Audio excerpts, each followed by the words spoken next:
Saya menceritakan tentang sifat mahmudah. Elok saya memberikan maksud tentang akhlak. Akhlak ialah budi pekerti yang baik. Akhlak Islam ialah seperti mana akhlak Nabi Muhammad SAW. Ilmuwan Barat mengiktiraf Nabi sebagai manusia nombor satu paling berjaya berubah peradaban manusia dari zaman kegelapan kepada zaman cahaya Islam. Aisyah radhiyallahu anha pernah ditanya oleh seorang Arab Badui mengenai akhlak baginda. Maka beliau menjawab, akhlak Rasulullah SAW seperti Al-Quran, riwayat Bukhari dan Muslim. Sifat mahmudah pula diartikan sebagai sifat yang baik yang seharusnya dimiliki oleh setiap orang Muslim. Zulkarnain dalam transformasi nilai-nilai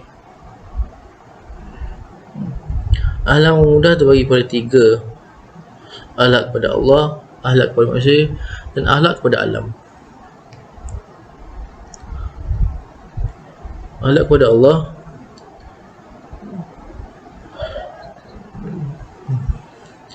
beriman dan bertakwa kepada Allah SWT, mempercayai segala keagungannya serta melakukan tindakan-tindakan yang baik dan diperintahkan olehnya.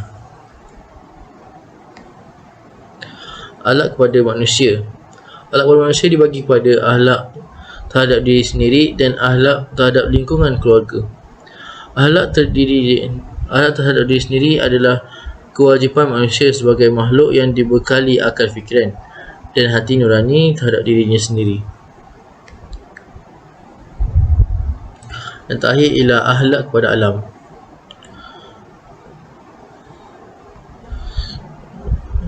Seorang Muslim hendaklah memiliki sikap yang menjaga lingkungan dan tidak berbuat kerosakan, manfaatkannya untuk kebaikan dan tidak melakukan eksploitasi yang berlebihan.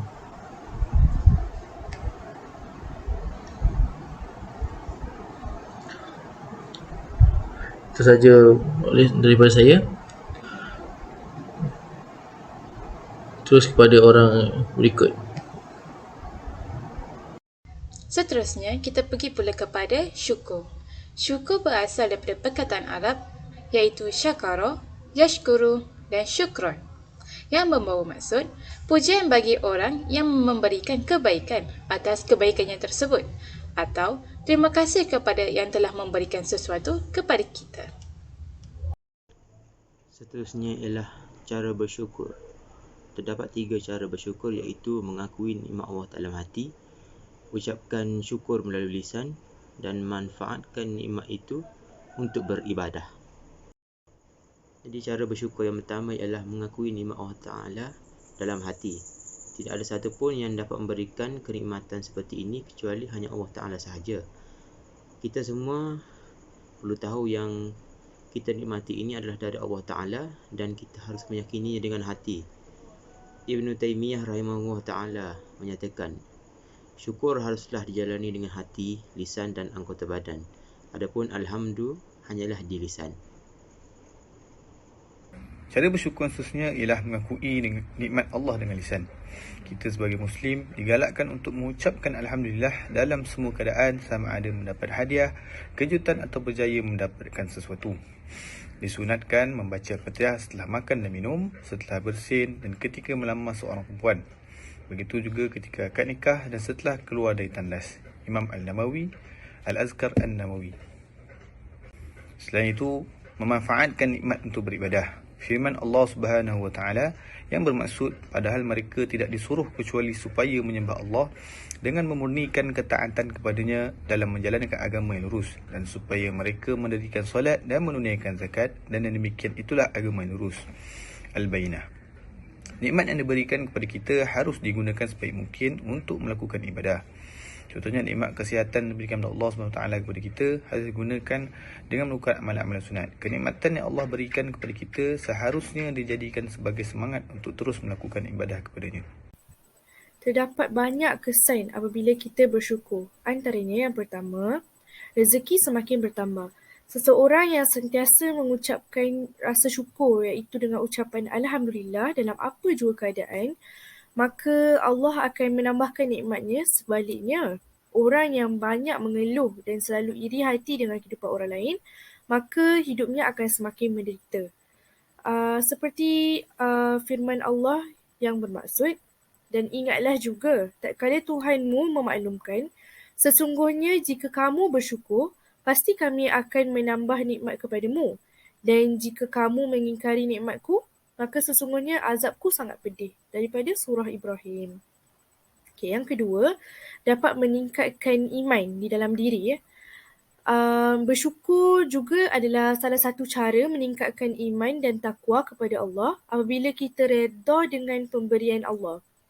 Dalam urusan dunia, kita patut memandang orang-orang yang berada di bawah kita untuk meningkatkan rasa syukur kita. Dalam hadis riwayat Tirmizi yang berbunyi, dua hal apabila dimiliki oleh seseorang, dia dicatat oleh Allah sebagai orang yang bersyukur dan sabar. Dalam urusan agama, iaitu ilmu dan ibadah, dia melihat kepada yang lebih tinggi lalu meniru dan mencontohnya.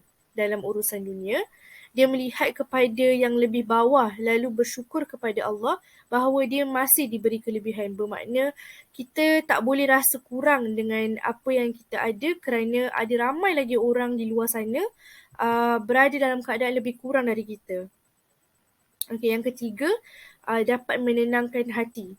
Okay, seseorang yang kufur nikmat selalu rasa hidup dia kurang dan iri hati dengan apa yang dimiliki orang lain. Jadi hatinya tidak akan tenang. Hatinya dipenuhi penyakit, bahkan dia akan menjadi semakin jauh dari Allah. Berbeza dari orang yang sentiasa bersyukur. Susah ataupun senang, dia tetap tersenyum dan redha. Dia tak pedulikan mulut-mulut orang lain. Ini akan membuat hati lebih aman dan tenang. Okey, yang keempat, kurang risiko penyakit degeneratif.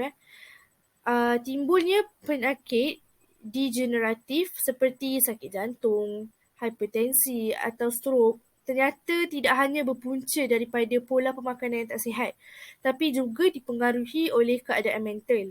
Seseorang yang tertekan dan stres biasanya lebih mudah dapat penyakit.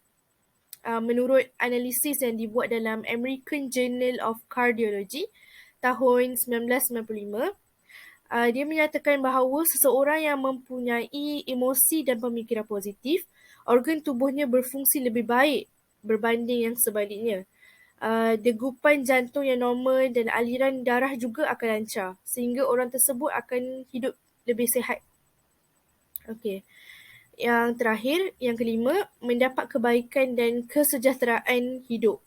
Okay, Rasulullah SAW bersabda, barang siapa yang mengucap subhanallah, maka baginya 10 kebaikan. Barang siapa membaca la ilaha illallah, maka baginya 20 kebaikan. Dan barang siapa yang membaca alhamdulillah sebagai tanda kesyukuran, baginya 30 kebaikan. Okay, seseorang yang senang bersyukur, biasanya fikirannya juga lebih optimis. Walaupun mungkin dia mengalami kegagalan atau kesusahan dalam kehidupan, dia tetap semangat dan percaya pada ketentuan Allah. Dia boleh menjalani hidupnya dengan rasa berkecukupan tanpa mengeluh. Sehingga semua tu menjadi berkat dalam hidupnya, berkat baginya.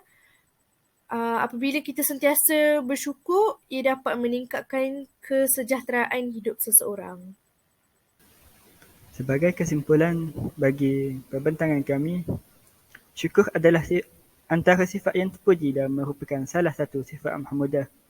Bersyukur kepada Allah ini banyak caranya, seperti melaksanakan segala ibadah kepada Allah dengan hati yang ikhlas.